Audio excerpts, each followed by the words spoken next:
काशी के कंकड़ कंकड़ में शिव शंकर वास करले।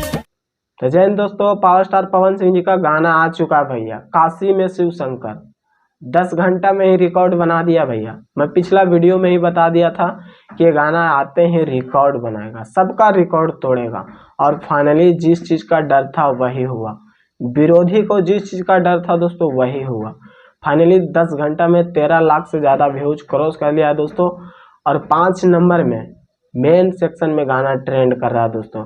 तो प्लीज एक बार आप लोग जरूर जाके सुनिए और देखिए, एकदम लेवल का गाना है दोस्तों, काशी में शिव शंकर।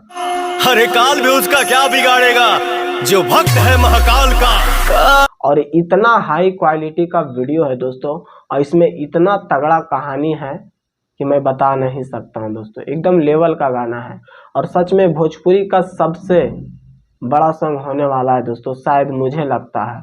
और ये गाना दोस्तों लगता है कि 10 दिन से ज़्यादा ये लगातार ट्रेंड करेगा, मेन सेक्शन हो या म्यूजिक सेक्शन हो। और फिलहाल दोस्तों अभी गाना 5 नंबर में ट्रेंड कर रहा है। मेन सेक्शन में 13 लाख से ज़्यादा व्यूज भी क्रॉस कर लिया है। भागीरथ पाठक का लिरिक्स है, म्यूजिक है शुभम राज जी का दोस्तों। तो प्लीज एक बार आप लोग जरूर जाके सुनिए, बहुत तगड़ा गाना है दोस्तों, लेवल का गाना है। और जो अभी तक चैनल को सब्सक्राइब नहीं किए तो प्लीज एक बार जरूर सब्सक्राइब कर लीजिए। बाकी फिर मिलते हैं अगले वीडियो में। जय हिंद।